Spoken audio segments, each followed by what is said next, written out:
Hi everyone, this is Dark Storm Comic Reviews here. We are continuing on with our Green Goblin reviews with Green Goblin Issue 7, where he faces the Steel Slammer, which is this guy in the robot suit. This guy in the robot suit. So yeah, I like the cover, it's pretty cool. I like the metal face mask, that's pretty awesome. It's pretty cool, I like it. We got the Goblin here. It's a pretty cool cover. It's not great, but it's fine. I like the helmet. I like the metal helmet. That's pretty cool. You got the lasers coming out. Pretty neat. But yeah, so we get into the book here, and they're kind of, so this is like they're in a meeting. So Jonah, Ben Urich, and Liz Allen are in a meeting, because if you guys remember from the last issue, issue 5, Liz Allen ends up talking to Phil, and she goes, I'm looking for Ben Urich. I need to talk to him. It involves my late husband, Harry Osborn. And so that's who's kind of talking right now is Jonah, Liz, Osborn, and Ben Urich. And basically what they're talking about is like, Liz is like, okay, so basically I own my husband's identity. I own the Goblin gear. I own the equipment. I have rights to my late husband's estate. I kind of need to know who this new Green Goblin is. And let's see if I can get Liz here. Here we go. So like I need to know who this new Green Goblin is because I own the identity, I own the name, I own the estate. And so there's this whole thing where like, she wants all this information, but Ben Urich here is Phil's uncle is the one who has all the sources because, he's the investigative reporter. He has all these sources and everything. So there's this whole thing about where like, and she basically like asked him like, if you could please like give me all your information on this new Green Goblin, that'd be awesome. But Ben Urich's like, well, I would, man, but I'm like an investigative reporter. I've got to protect my sources. I got to protect the free speech of the press and stuff. So I can't really, I can't really, give up my sources that easily. And so it's kind of this cool little tug of war here where Ben wants to help her out because Ben Urich, he knows Liz Osborn. He's helped her out before. But he'd have to give up his sources and his kind of investigative reporter rights to, kind of do that. So he had to give up his sources, which he didn't really want to do. It kind of defies his principles as an investigative reporter. So yeah, they're kind of talking about that. And we get this cool image here of Harry and Spider-Man. And this cool reimagining of when Harry saved Spidey from the building. I'm not sure I get this good for you guys. Let's see. Spider-Man. This is Harry Osborn. This is the second Green Goblin. The first was his father, Norman Osborn. And this is kind of like a flashback to when Harry died. So yeah, they're talking about that. And Phil is kind of, he's not in the room, so he's kind of wondering what's going on, but he can't really hear anything. So he's just kind of speculating right now. And he's like, he's kind of thinking to himself like, maybe I should come clean about this whole goblin thing. Maybe my uncle's getting kind of burnt out in there. Having to probably give up his confidential sources. Maybe I should just come clean. Yeah, I feel like I've kind of brought a little bit of, pain as being the goblin, So he's kind of feeling, I guess, a little bit of guilt about being the goblin. Not as much as Peter, but, he's kind of questioning it. When he sees his, he sees his uncle coming out and he's like, maybe I should just give up the whole goblin gig. Maybe it's kind of bringing my uncle down a bit, so it's kind of cool. It's some kind of cool stuff going on. And, it's like, maybe I should just come clean, and like I said, Ben Urich, he's kind of tied up with the fact that I want to help Miss Osborn, I really, really do, and it'd be the right thing, that's what his consciousness is telling him, but at the same time, he's like, I'm an investigative reporter, I gotta protect my confidential sources, I gotta give the public their truth, I gotta do all this stuff, this is part of my job, I can't just give it up like that, even for a friend, but at the same time, it's like, his consciousness is like, he's like, it'd be the right thing to do, though, because I know Liz Osborn, she was a good person, and I feel like it'd be the right thing to do, would be to give her sources, so she can know who this new guy is, this Green Goblin, who this new Green Goblin is, so I can help her out. And Phil, like I said, is kind of struggling with the fact that, maybe I should just come clean, because maybe it would help me out, maybe it would help my uncle out. So, kind of some cool things here, kind of some cool character things in this book. I like it, this issue. So yeah, Lynn comes up, and as Phil's kind of contemplating giving up being the Goblin, he goes, ooh, look, it's Lynn Walsh, my crush. And she kind of is like, hey, why don't you come join, why don't you hang out with me at the museum? and we could look at some art pieces and stuff. And he's like, yeah, definitely. Hang out with my crush, that'd be awesome. But then he kind of finds out that she also invited some other friends, so it was more of like a group thing. It wasn't a one-on-one date thing like he was kind of hoping for. And we see that there's this group of people, and one of them is called, as he puts it, or as Phil puts it, Derek the Dork Gratham. And so he's kind of, Derek's the blonde guy here. He's kind of, no, sorry, he's right over here. Sorry, my bad. He's the blonde guy right here, and he's kind of like a snobby, kind of rich, snobby rich kid, basically. He's kind of all snobby and stuck up. He thinks he's awesome and amazing and, you know, all that stuff. So he's kind of like stuck up and everything. And so, yeah, Phil's kind of bummed that he's kind of hanging out with Lynn because he's like, you know, that just makes it worse. And he's like, this art is junk. Like, he's kind of making fun of the art pages. He's like, this art is like complete junk. Oh, come on, this isn't art. This is junk. Seriously. Like, he's kind of making fun of it. But yeah, so we keep going. And we see his buddy, whose name is Meredith Campbell. Yeah, Meredith Campbell. That's his buddy. And she's kind of talking to him, and he's like, you know, hey, I could help you out, Phil. I could help you be a guide. I could, you know, help you out. And he's like, yeah, well, to tell you the truth, Mary, I'm not really with the art noise. And so, but while they're talking, we get the unexpected crash. And the thing with Meredith and Phil is, I think, Meredith is kind of shown to, like, kind of have a crush on Phil. But Phil just kind of sees her as a buddy for now. So, but yeah, but anyways, we get this kind of crash. The, stuff comes down. We see this armored figure kind of crash through the building. His name is the Steel Slammer. And I really like this 90s armor. I know a lot of people don't like 90s comics and they think they're kind of dumb and stuff. But I love 90s comics. They're kind of my favorite era for comics. I love the overblown, over put out armor and stuff like that. The spandex costumes, the armor.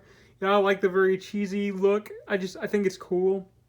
I don't know, maybe I'm weird. I just like that cheesy 90s look to all the characters and stuff. Like, it's just awesome to me. I don't know. I like it. So I really like this armor. You got the lasers coming out. I just think it's really cool. I know a lot of people think stuff like this is ridiculous, but I like it. So, yeah, as we get to the next scene, Steel Slammer kind of fires these, I guess you would say these discs that have, like, either electricity or liquid nitrogen or, acidicness, I think, or whatever, acid that like melts stuff. So yeah, he's just firing these steel slammers, firing these discs at people. They are these like electric discs, so they shock you if one of them touches you. You see him firing here. Gotta make sure I get this good for you guys here. You see the people getting kind of shocked by these little discs here. Slammer breaking in here. I just want to make sure I get this for you guys. And so yeah, then one of the discs knocks over a pole. Lynn's about to get hurt, and Phil, as he puts it, you know, tries to make like a Mighty Mouse and save the day, but then he accidentally ends up tripping over a rock and totally like messing up and screwing up, as Phil normally does. So yeah, he doesn't really get to the save, does he? But then Derek, of course, comes along and saves her, and so that only makes Phil look worse. He already tripped on himself, and then the guy he doesn't like, you know, saves the crush of his dreams, and it's just like, yep, that didn't go too well. Okay, so the Steel Slammer's whole deal is that, you know, he's not here to hurt. You think he's like a bad guy or a missing evil dude. No, this guy's whole thing is, this guy's literal whole thing for breaking into this museum is to, like, get back at his, like, I guess you would call him, like, a business partner. So he's doing this to, like, get back at, like, his partner, or I guess we're going to call him longtime friend. I'm trying to think, rival. Let's say he's his rival. So yeah, so the Steel Slammer, he's really just doing all this, breaking into the museum and shocking people with this just to get back at his rival. You know, he's stealing like this art piece from the museum. It's not to make money. It's not to take over the world. You know, the reason he's stealing this art piece is just to get back at his rival. Literally, that's why he's doing all this. He's not a bad guy. He's just a guy who's like, he even says like, I don't want to hurt people. I don't know why you guys are panicking. You guys are being idiots. I just want to steal this art piece just to get back at my rival. Like, that's it. That's all I want to do.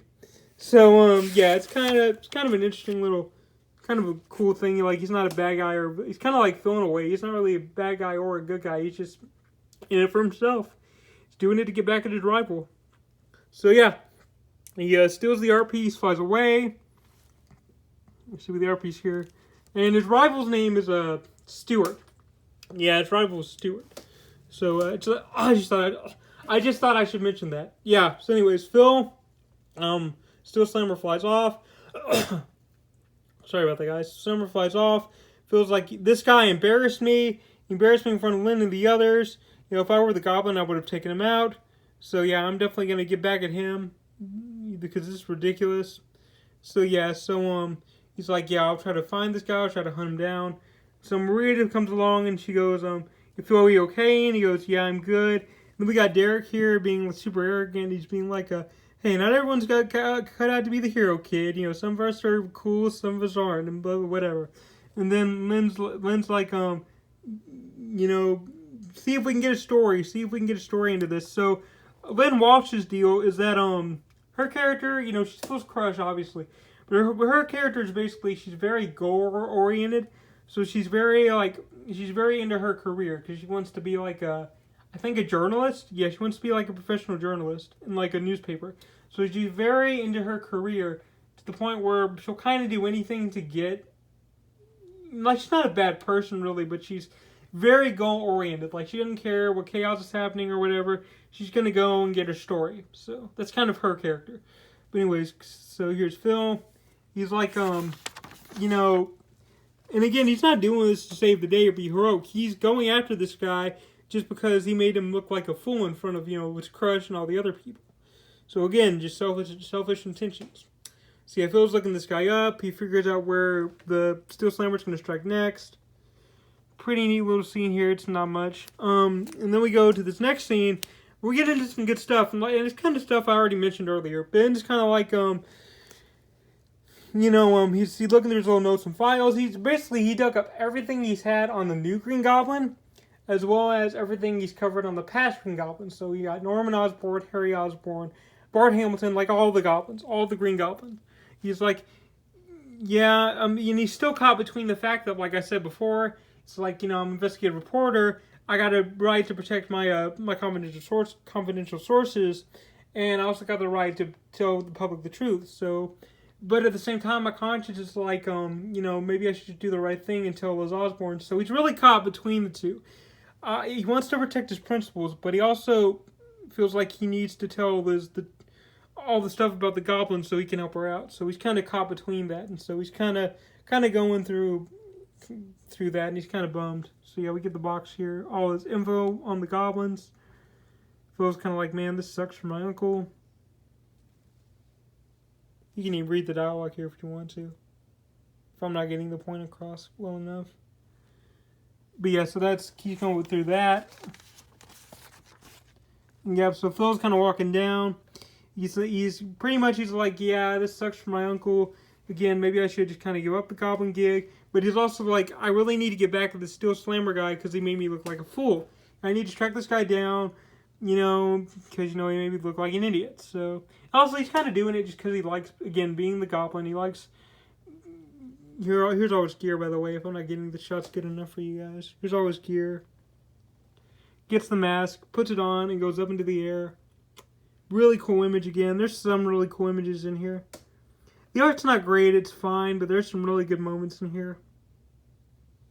Again, I'm not trying to insult the artist, I'm just being honest. I don't think the art's the best, like, but it's still pretty good. I like this image right here. He's good at drawing the goblin. And so then we get this, we get Philip here. He's trying to, he sees that the Steel Slammer is going after another art piece that Ronald had in his possession. No, I'm sorry, Stu. Yeah, okay. Yeah, Steel Slammer's rival is Stu. And Steel Slammer is, again, stealing another art piece that Stu has in his collection, or that Stu gave to a museum. And so, yeah, the Steel Slammer is stealing that art piece. Another art piece that his rival Stu gave to a museum. Yeah, I'm sorry, I probably screwed that up for you guys. I was trying to make it as clear as I could, but yeah. So anyways, Steel Slammer is stealing an art piece that his rival gave to a museum to get back at his rival. Steel Slammer is stealing an art piece that his rival had just to get back at him. So yeah.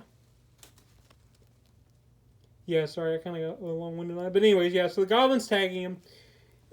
He's tagging the Steel Slammer, but the Steel Slammer kind of sees the Goblin's reflection in the building. So it feels like, oh, does he see me? Does he spot me? And so then Steel Slammer kind of does this dive here because he does end up spotting the goblin, and he just starts going at him. So they kind of get into this kind of cool fight. It's funny because he goes, the Steel Slammer goes, "Are you following me?" And then Phil's like, well, why would you think that? Why would you think that? It's kind of a funny moment. It's pretty cool. And so yeah, they get into this fight. Steel Slammer rams into the goblin, into this I guess garment shop is what they called it. Garment shop, clothes shop, clothes. Yeah, but yeah, he slams him in there. He shoots him with a couple discs. These, I believe, are tear gas discs. So, but thankfully, Phil's goblin mask actually protects him from dangerous fumes. So that's not really a problem. So that's not really a big deal for Phil. But he also tries to fire these. You can see they get into kind of a battle here. The guy also fires liquid nitrogen shots too. But yeah, so we get into this battle scene.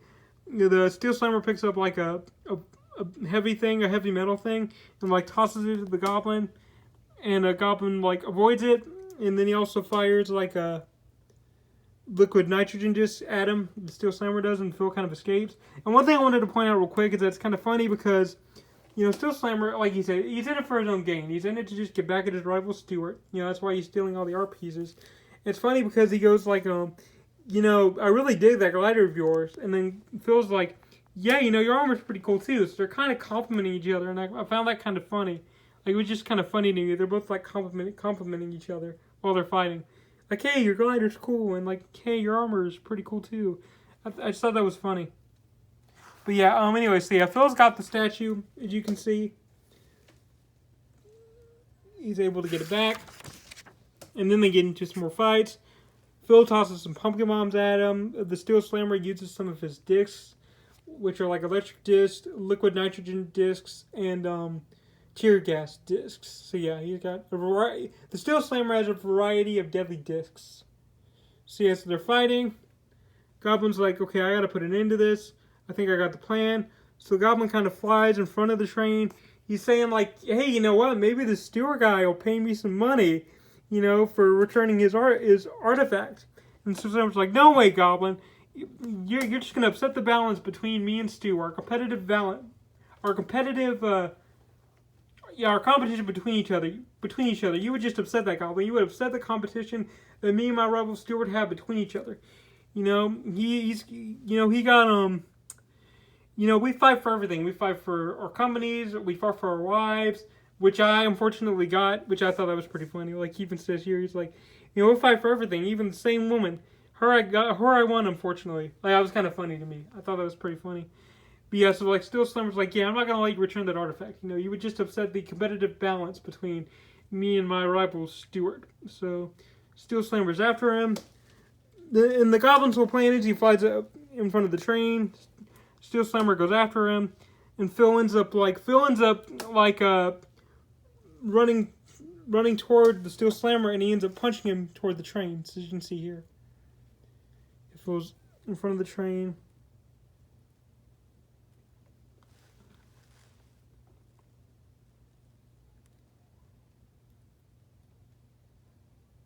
Make sure I get this for you guys.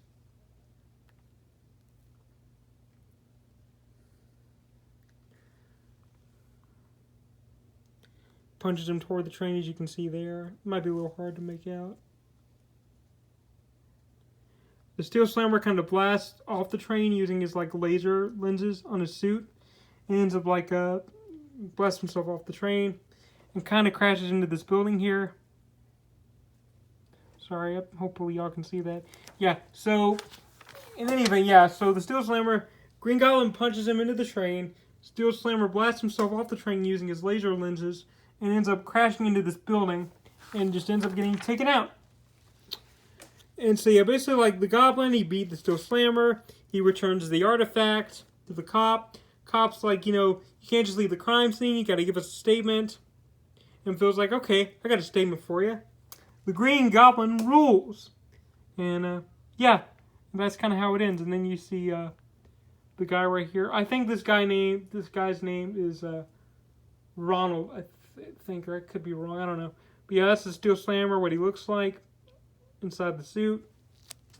Phil flies off. And we find out the next day that Ben Urich actually came clean with his info. It's like, Phil's like, what about your principles? What about being an investigative reporter and keeping your sources confidential and everything? And Ben's like, yeah, I thought about it, Phil, but, in the end, my conscience told me to do the right thing, and I just had to listen to it. So he ends up giving Liz all the information on the goblins and hopes that they can help her to figure out who this new Green Goblin is. Which Phil's like, okay, well, what am I supposed to do now? My uncle ended up giving up all the sources. He ended up helping Liz out. Maybe I should just come clean. Where does this leave me? And yeah, that's the end of the issue. And Phil's also going to face another original supervillain next issue, so we'll get into that at some point. But yeah, that was a Green Goblin issue. Hang on. Kind of forget this sometimes. Issue 7. And yeah, it's a good issue. It's a good, fun, simple issue. It does dive into some pretty good stuff about Ben Urich not wanting to give up his confidential sources, and about doing the right thing. He just kind of caught between that, and then feels like, maybe I should give up being the Goblin because it would help my uncle out. It would help Liz out. Maybe I should come clean. So it does dive into some pretty good stuff. We get introduced to Meredith Campbell, who doesn't play a large role later on, but she does play a bit of a role later on. Meredith Campbell. And I like the Steel Slammer. I like his suit. Not the best villain ever. I think it's interesting the fact that he's kind of like Phil in a way, where he's not a bad guy, he's not a great guy. He's just doing this for his own self-interest, kind of like Phil. So he kind of matches up with Phil pretty easily. Or Green Goblin. I like the fact that he just breaks into a museum to steal an art piece just to get back at his rival. That's just funny to me. And how they also, Goblin and Steel Slammer here, compliment each other on their various items and tech. That's funny to me. But yeah, good issue. I liked it. I like what it had to talk about with Ben Urich not wanting to give up his confidential sources. Also trying to do the right thing, kind of that balance between the two. And then Phil thinking, hey, maybe I should give up the Goblin. It might do more people good if I do. So, yeah, I like this. Good issue. Yeah, this has been a Dark Storm comic review, so I'll catch you guys later.